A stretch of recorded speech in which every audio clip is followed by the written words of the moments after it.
নভেম্বরের পর ফের একবার বেইরুটে আক্রমণ করলো ইসরায়েল।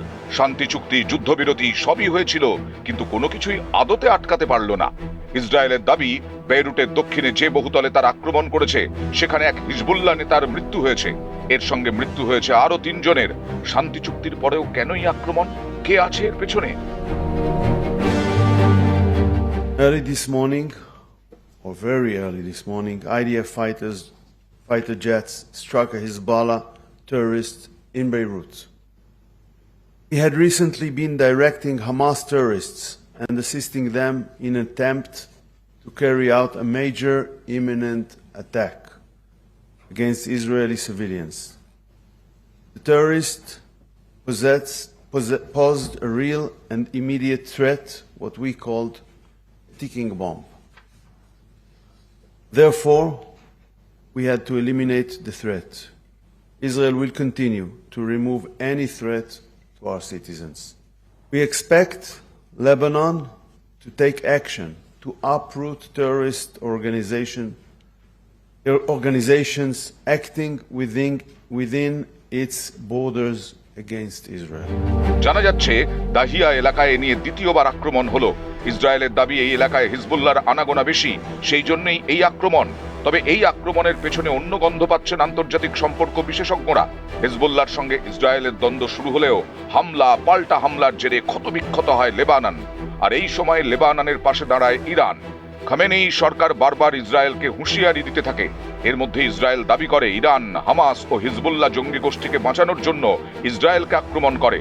তবে এই দাবি অস্বীকার করে ইরান।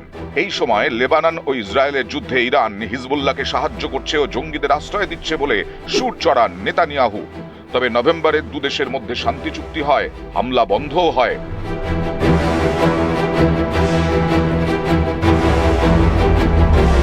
এর মধ্যেই ইরান নিজেদের বিশ্বে আরো এক পরমাণু শক্তি করে তোলার জন্য কোমর বেঁধে নামে। রাষ্ট্রপুঞ্জের তরফে জানানো হয়, ইরান ইতিমধ্যেই দেশের ইউরেনিয়াম উৎপাদনের কাজ শুরু করেছে। এমনকি এই উৎপাদনে গতি আনার জন্য তারা আস্ত একটা ইউরেনিয়াম সিটি তৈরি করে ফেলেছে। এরকম অবস্থায় মার্কিন যুক্তরাষ্ট্রের দ্বিতীয়বারের জন্য ক্ষমতায় আসেন রিপাবলিকান নেতা ডোনাল্ড ট্রাম্প। ক্ষমতায় এসেই তিনি প্রথমে প্রাক্তন প্রেসিডেন্ট বাইডেনের ইরানের সঙ্গে করা পরমাণু চুক্তি বাতিল করেন। নতুন করে চুক্তিপত্র তৈরি করার নির্দেশ দেন তিনি। এর সঙ্গে হুঁশিয়ারি দেন, যদি ইরান তার শর্ত মেনে না নেয় তবে তিনি অন্য পথ দেখবেন। তবে সেই পথ ইরানের জন্য সুখকর হবে না। ফলে প্রচ্ছন্নভাবে ইরানকে আক্রমণের হুঁশিয়ারি দেন ট্রাম্প। কথা বলাই যায়, পাল্টা মোজেস্কির সরকারও জানায় যে তারা ট্রাম্পের হুমকির তোয়াক্কা করেন না।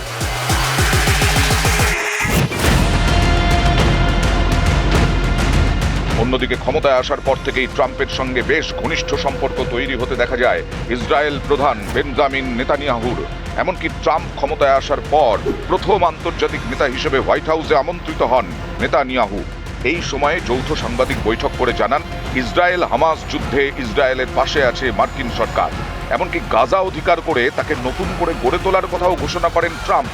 এবং এই সাংবাদিক বৈঠকের পর থেকেই বদল দেখা যায় নেতানিয়াহুর পদক্ষেপে। গাজায় লাগাতার আক্রমণ চালানোর জেরে 2023 থেকে আন্তর্জাতিক স্তরে তুমুল সমালোচনার সম্মুখীন হয়েছিলেন নেতানিয়াহু।